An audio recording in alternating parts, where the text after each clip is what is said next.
Hello everyone, welcome to Swathi Sai channel. ఈరోజు నేను ఇక్కడ మనము లో క్యాలరీస్ హై ప్రోటీన్స్ ఉన్న చట్నీని చూద్దాం. రెగ్యులర్గా మనం ఇడ్లీలోకి, దోశలోకి, వడలోకి, ప్రతి బ్రేక్ఫాస్ట్కి మ్యాక్సిమం చట్నీని యూజ్ చేస్తూ ఉంటాం. సో ఈ చట్నీని మనం నార్మల్గా కాకుండా హై ప్రోటీన్స్ ఉన్న చట్నీలకి కానివ్వండి, పెద్దవాళ్ళకి కానీ ఎలా అందించాలో ఒకసారి చూద్దాం. నా ఉద్దేశం ఏంటంటే మనకు దాని గురించి ఏంటో తెలిస్తే దాన్ని ఎక్కువగా మంచిగా యూజ్ చేసుకోగలమని మై పర్సనల్ వ్యూ. సో అందుకని ప్రతి వీడియోలో మ్యాక్సిమం నేను దాంట్లో ఉన్న న్యూట్రిషన్ ఫ్యాక్ట్స్ కూడా మీకు చెప్పడానికి ట్రై చేస్తున్నాను. ఫైన్, ఇక్కడ నేను మ్యాక్సిమం చట్నీ కొరకు వచ్చేసరికి మ్యాక్సిమం ఇక్కడ మనము పల్లీలు వాడతామండి. యాక్చువల్గా పుట్నాలు కూడా వేస్తాం కదా, పుట్నాలు లేకుండానే పల్లీలతోనే పర్ఫెక్ట్ చట్నీ ఎలా చేస్తారో చూద్దాం. ఇక్కడ ఎంతో పాటు ఒక చిన్న సీక్రెట్ ఇంగ్రీడియంట్ ఉంది. మనకు దాని గురించి తెలుసు, బట్ స్టిల్ మనం కొంచెం కానీ తక్కువగానే యూజ్ చేస్తాం. దాని గురించి తెలుసుకుంటే మనకి ముందైనా బాగా యూజ్ చేస్తామని హోప్స్. సో ఫైన్, ఇప్పుడు మనము స్టవ్ ఆన్ చేసుకొని ప్యాన్ పెట్టేసుకొని పీనట్స్ పల్లీలని దోరగా వేయించి పక్కన పెట్టుకుందాం. మన చట్నీలోకి ఎలా వాడతామండి అలాగే వేయించేసుకొని పక్కన పెట్టేసుకోండి.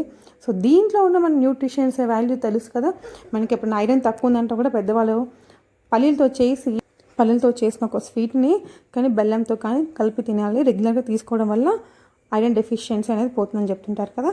సో ఇక్కడ మన న్యూట్రిషన్ వాల్యూస్ వచ్చేసరికి సోడియం 18 mg, కొలెస్ట్రాల్ 0 అండి, potassium 705 mg, carbohydrates 16 grams, fiber 9 grams, proteins 26 grams.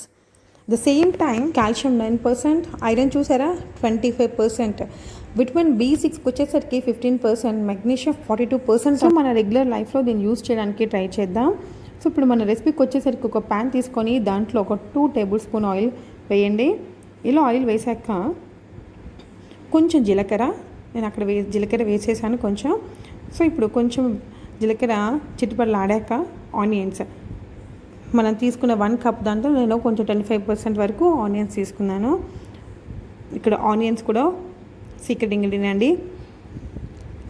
ఇక్కడ ఆనియన్ దోరగా వేయించుకున్నాక ఇప్పుడు ఇక్కడ సీక్రెట్ ఇంగ్రీడియంట్ వచ్చేసరికి వెల్లుల్లి అండి. మా అమ్మమ్మ చెప్తూ ఉండేది, వెల్లుల్లి చేసే మేలు తల్లి కూడా చేయదాన్ని, వెల్లుల్లి అంత మేలు చేస్తుంట. ఒకటి ఏంటంటే వెల్లుల్లి మీరు తీసుకునేటప్పుడు కొన్ని వాటర్ కానీ లిక్విడ్ టైప్స్ కానీ లిక్విడ్స్ మనం ఎక్కువ తీసుకోవాలన్నమాట. సో ఇప్పుడు వెల్లుల్లి దోరగా వేయించుకుందాం. ఒకసారి అలా స్టిచ్ చేద్దాం. ఒకసారి మనం మీకు క్వాంటిటీని బట్టి కొంచెం వెల్లుల్లి ఎక్కువ కూడా యాడ్ చేసుకోవచ్చు అండి. నేను ఇక్కడ పల్లీలు కొంచెం తక్కువ తీసుకున్నాను కదా, అందుకని వెల్లుల్లి తక్కువ వేసాను. సో ఇక్కడ ఏంటంటే మళ్ళీ ఒక 2-3 ఎండుమిర్చి వేసుకోండి.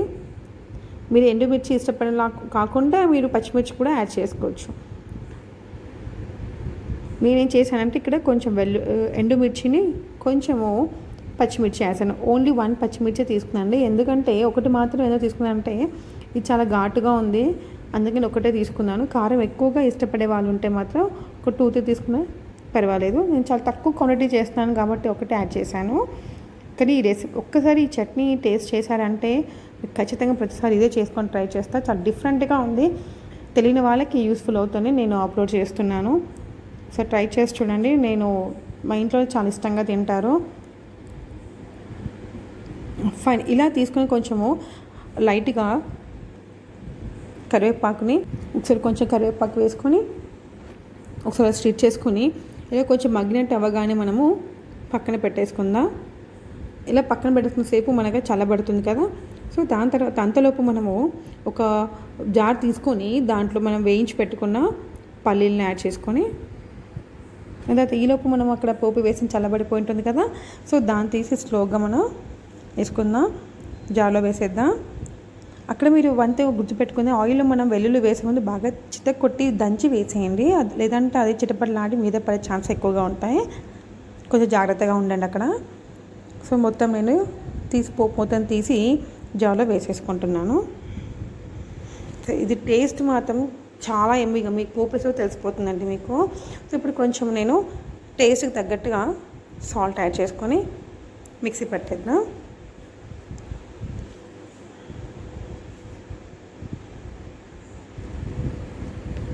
మిక్సీ పట్టేసాక చూస్తే అసలు మీకు ఆ స్మెల్కి అసలు ఇలా తినేసినా చాలా బాగుంటుందండి. అసలు పొడి ఇక్కడ నేను వాటర్ యాడ్ చేశాను కొన్ని జార్లో. సో అందుకని మీకు అలా కనిపిస్తూ ఉంది. అసలు వాటర్ యాడ్ చేయకముందు అయితే మీరు ఒకసారి జార్ లిడ్ ఓపెన్ చేసి చూసారంటే అసలు స్మెల్కి అలా మీకు తినాలనిపించేస్తుందండి, అంత మంచి సువాసన వస్తుంది. ఫైన్.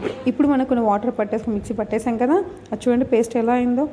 చట్నీ అండి అసలు నార్మల్గా అయితే కొంచెం అల్లం ముక్క కూడా వేసుకుంటే అయితే ఎమ్మీ అంటే చాలా ఎమ్మీ టేస్ట్ ఉంటుందండి. ఈ చట్నీ మీరు దోశలో కానివ్వండి, ఇడ్లీ కానీ చాలా ఈజీగా తినేస్తారు. పిల్లలు అయితే చాలా చాలా ఇష్టంగా తింటారు. ఒకసారి ట్రై చేయండి. సో నేను అక్కడ ఆ ప్యాన్లో మిగిలిన కొంచెం పోపు ఉంటుంది కదా, అది కూడా యాడ్ చేసాను చూడడానికి బాగుంటుందని. సో చూసారు కదండి, ఇది అండి మన యమ్మీ అండ్ హెల్తీయెస్ట్ రెసిపీ. సో ఒకసారి ట్రై చేయండి, మీ పిల్లలు పెట్టండి, మీ ఇంట్లో వాళ్ళు చాలా ఇష్టంగా తింటారు.